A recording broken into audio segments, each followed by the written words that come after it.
Bonjour à tous, j'espère que vous allez bien. Aujourd'hui on se retrouve pour une toute nouvelle vidéo où on va faire l'avant-match de la 7e journée de Liga entre le Barça et Getafe. Et oui, les terroristes sont de retour pour faire leurs œuvres préférées, c'est-à-dire découper nos joueurs. Mais juste avant ça, comme d'habitude, un grand merci à Gabin Design pour cette miniature. N'hésitez pas à aller checker ses réseaux, que ce soit TikTok ou Insta, je vous mets ses liens en description et à l'écran. Vous pouvez le contacter pour quelque chose de perso qu'il vous faut. Il vous fera un travail de qualité, un grand merci à lui. Après une énorme victoire sur le score de 5-1 face à Villarreal sur la 6e journée, le Barça enchaîne directement 3 jours après, le mercredi à 21h face à Getafe et reçoit le club de la capitale. Et ce qu'on peut dire directement, c'est que je m'attends à un match qui va pas aller dans tous les sens pour le coup, mais où Getafe va probablement décider de détruire tous nos joueurs un par un. Ça c'est clair et net, on le sait toujours, Getafe ils sont là pour détruire des jambes, détruire des hommes, ils sont vraiment pas là pour jouer au football. Je n'ai jamais vu Getafe jouer au football, qu'on soit bien clair, ça n'existe pas je pense. Je suis pas sûr qu'ils en sont capables. Concernant leur forme de la saison, ils sont actuellement 18e avec 4 points, ce qui me fait très très plaisir parce que s'ils pouvaient être relégués cette saison, ce qu'on attend tous, honnêtement,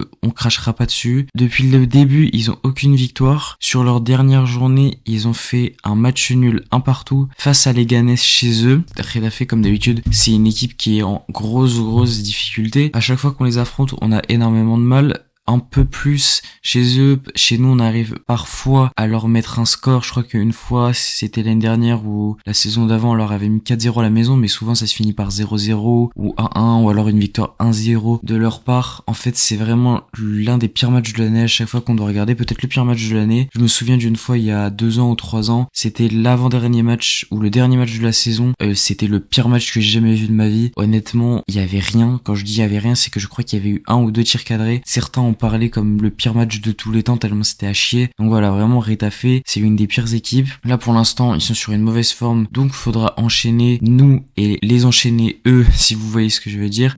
Parce que tout simplement s'ils pouvaient d'un être relégués et nous on continue notre bonne série, on va pas se priver quoi. C'est un peu un double gagnant. Niveau jeu, en fait je sais même pas pourquoi je parle du jeu pour Getafe. Getafe n'est pas là pour jouer, comme j'ai dit Getafe est là pour tuer des gens. Donc Getafe ne joue pas, ils vont passer 90 minutes probablement en défense, c'est-à-dire dans leur surface de réparation avec un mec en attaque qui courra tout seul dans le vide et les autres qui seront là pour découper des gens dans leur surface de réparation sans qu'il y ait faute, parce que souvent les matchs à Getafe on sait très bien il y a jamais faute, d'accord, donc c'est-à-dire que le gars il peut arriver, il peut lui sauter dessus, lui arracher la tête, il y aura pas faute ou alors carton jaune, mais voilà, pas plus. Ça c'était concernant Getafe. Maintenant on va passer de notre côté. Donc de notre côté, comme vous le savez, je pense que j'ai pas besoin de vous le dire, on est sur 6 victoires en 6 matchs, donc le plus important comme vous pouvez le deviner c'est bien évidemment de gagner pour une série de victoires qui se porterait donc à 7, et si on gagne celle-là on ne sera plus qu'à un match du record historique du Barça qui a été réalisé par Gérard Martino dans la saison 2013-2014, donc ce serait vraiment un exploit, surtout avec l'effectif qu'on a comparé à l'effectif qu'il y avait à l'époque avec Iniesta, Xavi, Busquets, Messi, etc.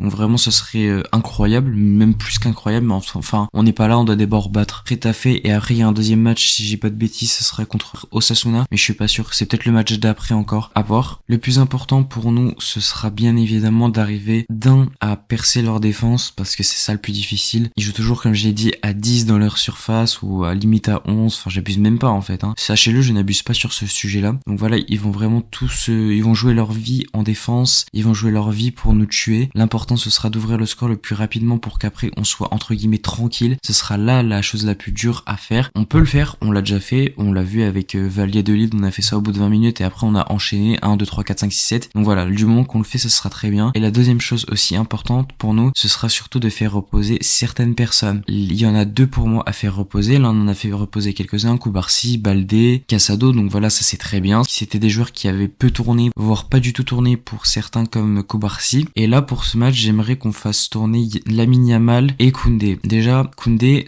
il a pas été reposé depuis le début de la saison. Il a joué tous les matchs. En équipe de France, il a pas joué le premier match, si j'ai pas de bêtises, il a fait que 20 minutes, mais sinon il a joué tous les matchs, donc c'est important de le faire reposer. Et Lamine Yamal aussi c'est important parce que tout simplement il ne s'est pas non plus reposé, lui il a joué absolument tous les matchs, il est juste sorti 45 minutes contre la Suisse sur le deuxième match de l'Espagne, mais c'est tout. Je crois qu'il s'est reposé 17 minutes en tout depuis le début de la saison, donc franchement le gars à 17 ans faut vraiment le reposer parce que sinon on va le perdre. Et en plus ça m'arrange parce que comme ça on évitera qu'il se fasse découper par les joueurs de Retafe, parce qu'on sait très bien que c'est ce qu'ils vont vouloir faire et c'est ce qu'ils vont faire. Ah, et aussi j'espère sincèrement que cette fois on verra Ansu Fati, parce que comme je l'ai dit beaucoup de fois et comme vous l'avez vu certainement beaucoup de fois aussi, Hansi Flick en parle beaucoup, le loue beaucoup, donc j'aimerais vraiment voir, parce que moi aussi je suis curieux de voir si ce que Flick dit est vrai. Je pense que j'ai tout dit, donc on va passer au 11 idéal. Au cage, bien évidemment Peña, parce que Ter Stegen n'est plus disponible. Pour l'instant on n'a pas le choix, on fait avec lui. À gauche, Baldé, en défense centrale, Inigo Martinez avec Cubarsí, et à droite du coup Hector Fort qui remplace Koundé puisque on le met au repos. Au milieu de terrain, donc je mets Pedri et Casado en double pivot, avec Pedri bien évidemment plus haut que Casado, avec Pablo Torre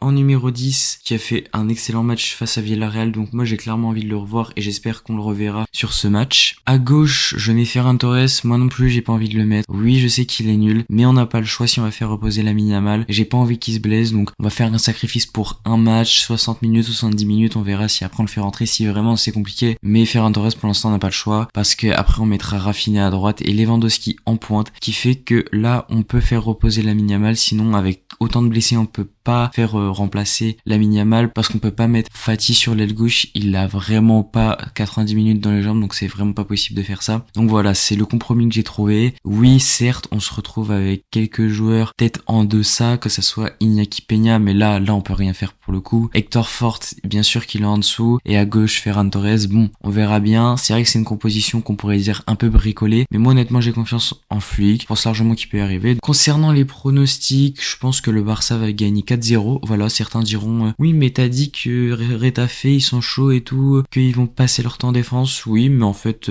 j'ai envie de vous dire que le Barça a éclaté Valladolid sur le score de 7-0 qui faisait exactement la même chose, donc pourquoi on ferait pas la même chose contre Retafe?